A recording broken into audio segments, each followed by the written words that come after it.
Hi friends, welcome back. तो friends, आज का वीडियो है द हॉन्टेड हॉस्टल। डंग डंग डंग डंग डंग। हमारा भी था एक। अच्छा, हमारा तो कोई नहीं था, हम तो हॉस्टल में थे ही नहीं। हमारा तो हॉन्टेड घर था। सभी लोगों के हॉस्टल जो होते हैं हॉन्टेड ही होते हैं। तो देखते हैं ये वीडियो और पता करते हैं क्या हुआ इस हॉस्टल में।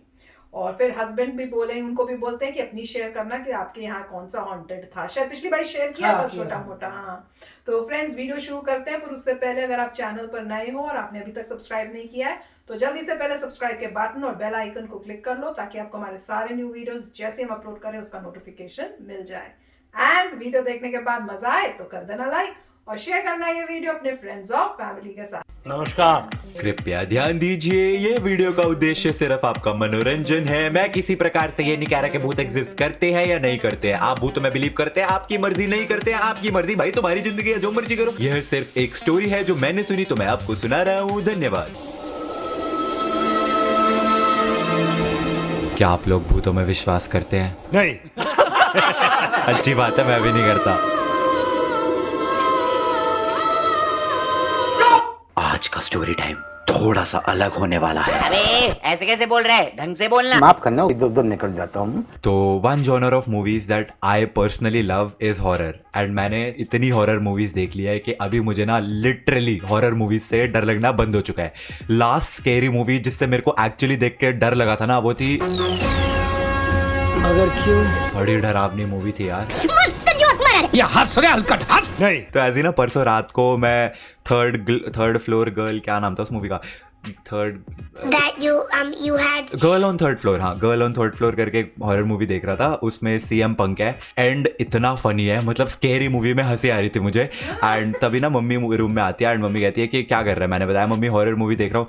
तो मम्मी कहती है कि तू ना मेरे बचपन वाली वो हॉस्टल की स्टोरी क्यों नहीं सुनाता अपनी अगली वीडियो में। एंड आई वाज लाइक ये भी ठीक है। तो ये स्टोरी जो है आज से 35-40 ईयर्स, 35 से 40 साल पुरानी है, जब मेरी मम्मी 12 से 13 साल की हुआ करती थी। एंड वो United Christian girls senior secondary school है सूरनसी जलंधर में, पंजाब में, वहाँ पे बोर्डिंग स्कूल में पढ़ा करती थी।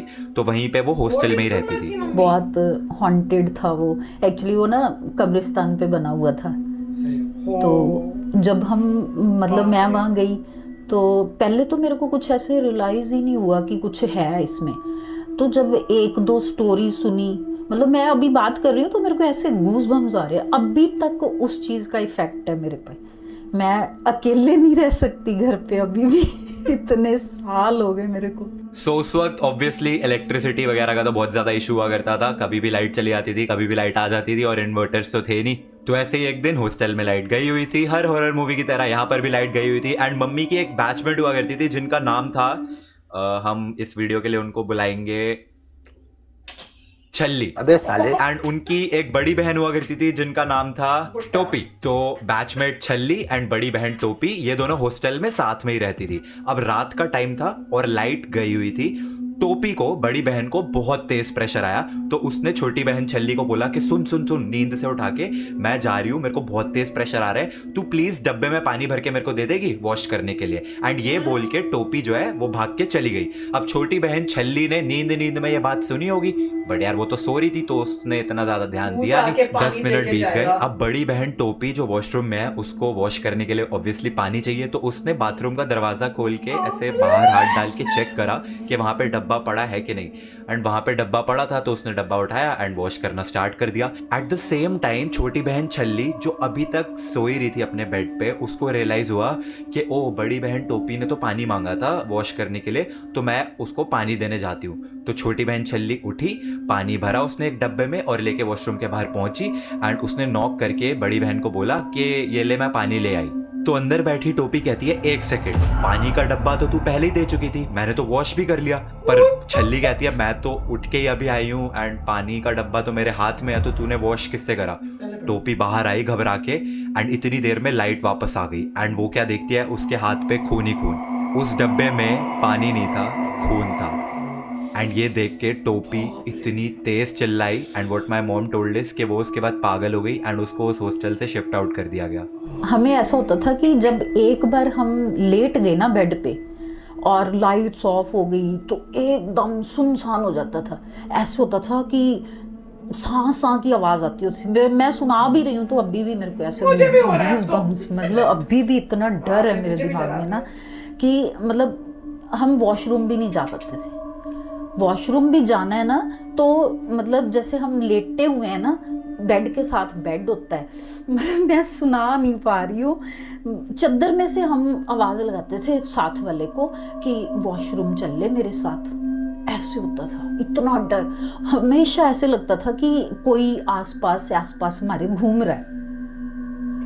मतलब आंखें बंद कर ली तो बंद, फिर वो सुबह ही खुलेंगी जब दिन चढ़ेगा। अब ये तो एक स्टोरी है आउट ऑफ द मेनी जो मेरी मम्मी ने मेरे को बताई है। सो रात के डिनर का टाइम था एंड सारी लड़कियां मेस में खाना खाने के लिए इकट्ठा हुई थी एंड एज यूजुअल लाइट चली गई। ये साला सारी की सारी भूतियापंती लाइट जाने के बाद ही की होती है, कुछ समझाओ मेरे को। ये राज भी उसी के साथ चला गया। तो उस वक्त इन्वर्टर्स वगैरह तो होते नहीं थे, कैंडल्स वगैरह से काम चलाना पड़ता था। देख लो आज की पीढ़ी के युवा नागरिकों, एक जमाने में लोग मोमबत्ती पे जीवन व्यतीत किया करते थे, स्ट्रीट लाइट के नीचे बैठ के पढ़ा करते थे, हल चलाते थे, देश की तरक्की के लिए बहुत तो ड्यूटी होती थी हेड गर्ल की कि वो कैंडल्स वगैरह लेके आएगी एंड कैंडल्स जलाएगी। तो हेड गर्ल जिसको हम इस वीडियो के लिए बुलाएंगे, एक तो ये नाम रखने वाला पार्ट सबसे मुश्किल है। बोतल, अबे साले, नहीं पानी। तो हेड गर्ल पानी बहुत ही जाबाज, एकदम निडर, वो और उनकी एक फ्रेंड उठी एंड यूटिलिटी रूम में कैंडल्स लेने के लिए गई। जैसे ही उन्होंने यूटिलिटी रूम का दरवाजा खोला, उनके सामने जमीन से लेके छत तक एक वाइट इमेज खड़ी हुई। मुझे लिटरली नरेट करते हुए भी कि वो इंसिडेंट कैसा होगा, ऐसे गूज़बम्स आ रहे हैं। एंड हेड गर्ल पानी की फ्रेंड तो वहीं से भाग गई, लेकिन हेड गर्ल पानी काफ़ी ब्रेव थी। वो ऐसा उस वाइट इमेज को देखते देखते कॉर्नर से ड्रॉअर के पास गई, कैंडल्स निकाल के भाग के निकली वहाँ से एंड चिल्लाते हुए मेस में आई एंड वहीं पे आके फेंट हो गई। हम एक रूम में 8 गर्ल्स होती थी, हमारे 8 बेड लगे होते थे, 4 इधर 4 इधर। और हमारा बेड ना, मतलब मेरे को जगह मिली बिल्कुल विंडो के साथ। तो मैंने कहा मैं तो विंडो के पास बिल्कुल नहीं लेट सकती। मैंने अपना मतलब बेड एक्सचेंज करा और सेंटर में आ गई। और जो विंडो के साथ वाली थी ना, उसको वो बता रही थी कि उसको ऐसे रियलाइज होता था कि अंदर मतलब विंडो में कोई हाथ डाल के मेरे को खींच रहा है। इतना मतलब जैसे वो होती है ना आजकल जो मूवीज दिखाते हैं, बिल्कुल वही वाली स्टोरी। एंड वो हॉस्टल जो था मम्मी का, वो कब्रिस्तान पे बना हुआ था। That was a proven fact, ये कोई मेड अप थिंग नहीं है, कोई मैं अपनी तरफ से या फिर मम्मी अपनी तरफ से नहीं बता रही। वो वहाँ पे लिखा हुआ था कि ये कब्रिस्तान हुआ करता था। जैसे हम अपना बस से उतरे और अंदर घुसते थे ना, तो वहाँ पे एक ऐसे छोटी सी वो पत्थर लगा हुआ था, उसके ऊपर क्रॉस का साइन था और उस पे लिखा हुआ था कि ये पता नहीं क्या नाम था, अब तो बहुत साल हो गए, भूल गई मैं कि किसकी कब्र है ये। तो वो था कब्रिस्तान पे। लेकिन इतने सब के बाद जो एक चीज़ मुझे अजीब लगती है कि अगर वहाँ पे इतना ज़्यादा भूतियापंती होती थी एंड मम्मी को ऐसा कुछ फील होता था कि वहाँ पे हर वक्त कोई है, तो उसके बावजूद भी वहाँ पे वो क्यों रहती थी? डैडी ने एक बार जो बोल दिया तो बोल दिया, बस वहाँ पे एडमिशन मिल गई तो अब हम मतलब 12th करके ही निकलेंगे वहाँ से। और सबसे बड़ी बात, वहाँ पे मेरे को वो स्कॉलरशिप मिलने लग गई, तो फीस कोई होती नहीं थी। 10 रुपये लगते थे मेरे फीस के, 1 महीने के, सिर्फ 10 रुपये। तो इसलिए फिर वहाँ पे ही रहे। तो पापा, मम्मी की स्टोरीज के बारे में क्या कहना चाहोगे? कह तो रहा हूँ कि तेरी तभी तो तेरी मम्मी पे भूतों का असर अभी भी है। तभी तो सबसे बड़े भूत से शादी Anyways guys, तो ये थी हॉन्टेड हॉस्टल वाली स्टोरी टाइम वीडियो। एंड में मैं बस एक चीज बोलना चाहता हूँ, in no way I am saying कि भूत एग्जिस्ट करते हैं या नहीं करते हैं। सबके अपने खुद के बिलीव्स होते हैं। मुझे लगता है पर्सनली कि भूत एग्जिस्ट नहीं करते हैं, किसी को लगता होगा कि करते हैं, वो उनकी खुद की थिंकिंग है। Everybody has the right to their own thinking. तो फ्रेंड्स, वीडियो तो मजेदार था जैसे उन्होंने स्टोरी सुनाई। मैं तो ये सोच रही हूँ कि जब पता है कि वो हॉस्टल किसी वो कब्रिस्तान के ऊपर है, किसी भी पेरेंट को अपने बच्चे को वहां भेजना ही नहीं चाहिए। और जब ऐसे इंसिडेंट हो रहे हैं, मेरे को तो नहीं लगता कोई पेरेंट अपने बच्चे को, खासकर लड़कियों का था वो, कि लड़कियों को भेजेंगे कि वहां पे रहो। नहीं, ऐसी बात नहीं है। अनबिलीवेबल है, खासकर जब वो ब्लड वाला एपिसोड हुआ है। उसके बाद तो सब पेरेंट्स कहेंगे नहीं भाई, या तो इसको मूव करो, शिफ्ट करो हॉस्टल को, कहीं और बनाओ। मैं तो हैरान हूं ऐसे फिर भी चलता रहा। और अभी भी है क्या वो वो तो अमेजिंग होगा कि अभी भी वहां पे है। या तो कोई प्रैंक्स कर रहे होंगे बच्चे एक दूसरे के ऊपर, कि किसी ने सुना होगा या देखा होगा उसको जाते हुए और उस पे कलर्ड वाला वो करा होगा। पर बहुत डेंजरस बात है, वो कह रहे हैं कि वो मेंटली कुछ इम्बैलेंस्ड हो गई है ओके। और वो वाली जो बोल रहे थे कि जो उनकी हेड टाइप थी जो कैंडल लेने गई, बड़ी हिम्मत वाली थी कि एक तो भाग गई देख के कि कुछ है, वो फिर भी पीछे जाते जाके कोने कोने से कैंडल्स तो ले आई और पर वहां तक पहुंच के फेंट हो गई। वो भी अमेजिंग था कि हिम्मत थी पर एंड पॉइंट पे जाके अपना काम करके वहां पे फिर हिम्मत जो ही खत्म हुई। तो अमेजिंग स्टोरीज बताई हैं एंड थैंक गॉड में हमारे साथ ऐसा नहीं हुआ है और ना कभी हो। Touch wood touch wood touch wood, क्योंकि भैया मेरे को तो हार्ट अटैक ही हो जाए। मैं तो मूवीज नहीं डरावनी देख पाती, तो अगर ऐसा किसी के साथ लाइफ में होए डेफिनेटली जैसे बता रहे हैं कि मेंटल हो जाना या फेंट हो जाना वो तो नॉर्मल है। पर सबसे शॉकिंग बात है कि ये सब सुनने के बाद होते हुए देख के भी वहां पे बच्चे खासकर लड़कियों को वहां पे वो पढ़ रही थी, चाहे स्कॉलरशिप मिल रही हो ना मिल रही हो ना पापा। राइट, तो ये नॉर्मली बहुत ही कॉमन है मैं कहूँगा। अब आप कहेंगे कॉमन क्यों है? हमारा हॉस्टल था वो भी कब्रिस्तान पे था। सारे क्या हॉस्टल इंडिया में कब्रिस्तानों में ही बनाते हैं, उनको और कोई जगह नहीं मिलती। उनको सस्ती लैंड मिली थी, क्या गलत बात कब्रिस्तान के ऊपर बना दिया हॉस्टल, और कब्रिस्तान के ऊपर भी था, साथ में कब्रिस्तान भी था।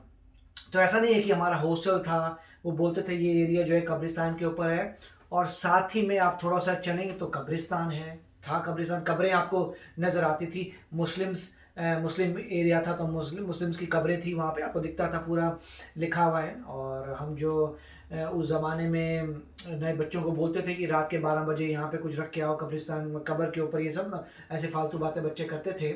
मगर मतलब उसमें वो क्या बोलते हैं, क्या करते थे जैसे रैगिंग वगैरह, रैगिंग। हाँ, तो वो तो हमारे साथ भी हुई थी, तो हमें भी मगर पॉइंट ये था कि हमें भी वही प्रॉब्लम थी कि एक रूम में 3 बच्चे थे और मेरा जो बेड था वो विंडो के साथ था, मुझे चाहिए था विंडो के साथ, मुझे कोई प्रॉब्लम नहीं है, कोई मेरे को नहीं, मेरा कोई हाथ नहीं, कुछ नहीं।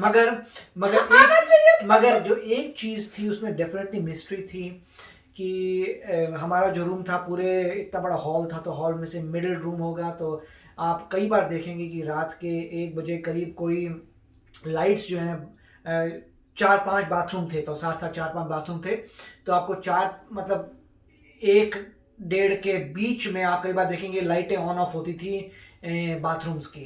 अब आप सोचेंगे कोई बच्चा कर रहा है, बट ऐसा नहीं होता था, कई बार फ्लिकर हो रही होती थी, फ्लिकर तो कोई जनरेट कर नहीं सकता लाइफ में, और कई बार ऑन ऑफ हो रही थी। और स्टडी भी की थी लोगों ने देखने के लिए कि 1 बजे जो है ध्यान से देखते रहो, कोई जाता है कोई आता है, उसे हमारे होल लगे हुए थे उसमें देख सकते हैं। तो इतना काफ़ी लोगों ने कोशिश की थी, और ये रोज़ नहीं होता था, ऐसा नहीं हमेशा 1 बजे होता है, कोई सर्टन डेज में लाइटें ऑन ऑफ हो रही हैं, और कोई बच्चा जो है 1 बजे, क्योंकि लाइटें जो है रूल होता था वार्डन का कि 10-11 बजे लाइटें आपको ऑफ करनी है। ऐसा कुछ नहीं था कि आपके दरवाजे के ताला को नहीं लगाता था, मगर सभी ऑफ कर देते, वो मेक श्योर करता था वार्डन की सबकी लाइटें बंद है।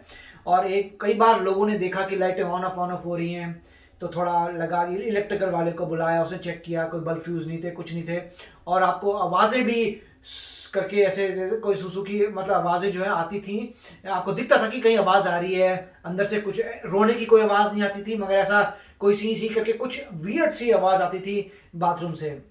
वो टॉप फ्लोर में आती थी, तो नीचे वाले फ्लोरों से बात की हमारे तो कोई प्रॉब्लम नहीं है जी। हमारा जो था मेरे ख्याल से 4th या 5th फ्लोर था, तो 4th-5th फ्लोर में आती थी ऐसे इस टाइप की नॉइजेस, मगर उससे ज़्यादा कोई डैमेज नहीं हो अदर दैन कि रैगिंग में, मगर उसमें ज़रूर कुछ था, मगर प्रूव नहीं कर पाए हम लोग। और ना उस वक्त कोई ऐसे इतने आपके पास कोई वाईफाई कैमरे हुआ करते थे कि आप रिकॉर्डिंग कर लें, वो सब टेक्नोलॉजी नहीं थी, और कोई बच्चा रेडी नहीं था कि बाहर 1 बजे बैठ के देखेगा कि कब कुछ हो रहा है, कोई रेडी नहीं था। 3-4 बैठ जाए इकट्ठे, हाँ नहीं, तो मतलब ऐसा कुछ होता था कि जब आप चाहते थे आपको नजर नहीं आता, कोई एक्सीडेंट नजर आ रहा है, कभी कोई बच्चा लेट आ रहा है, कोई बच्चा मतलब 9 से 12 का शो देख के आ रहा है, तो बच्चे जो इलीगली भाग के दीवार फांक के जाते थे शो रात का देखने के लिए, तो वो भाई साहब जो है गए थे मतलब सिटी सेंटर में, वहाँ उन्होंने मूवी देखी, वापस आ रहे हैं, अब 1 बज रहा है, तो वो देखते हैं ये क्या हो रहा है, ये क्या हो रहा है, तो रिपोर्ट किया। फिर एक और बंदे ने, हाँ ये मेरा भी हुआ, मतलब काफ़ी लोगों ने रिपोर्ट की। तो कुछ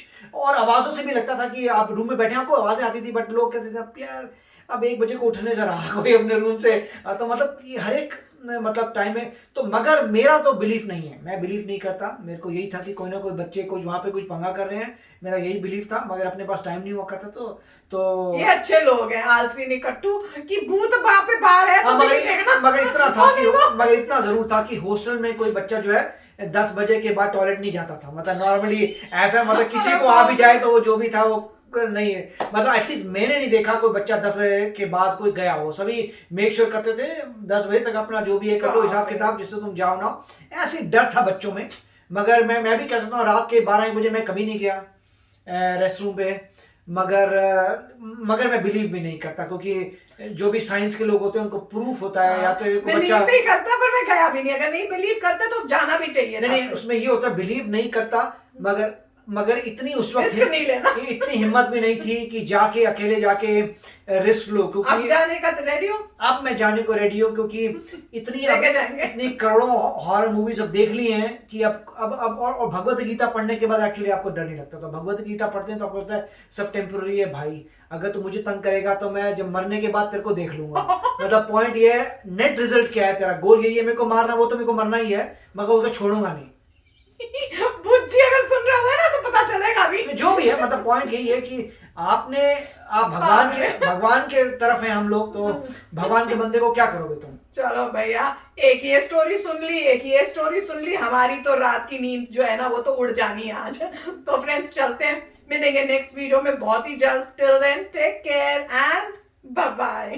तो अगर आप मेरे इस चैनल पे नए हो तो जल्दी से सब्सक्राइब के बटन को हिट करो और बेल आइकन को क्लिक करो, ताकि आपको मेरा जब नया वीडियो मैं लगाऊं आपको उसके बारे में जल्दी से पता चल जाए।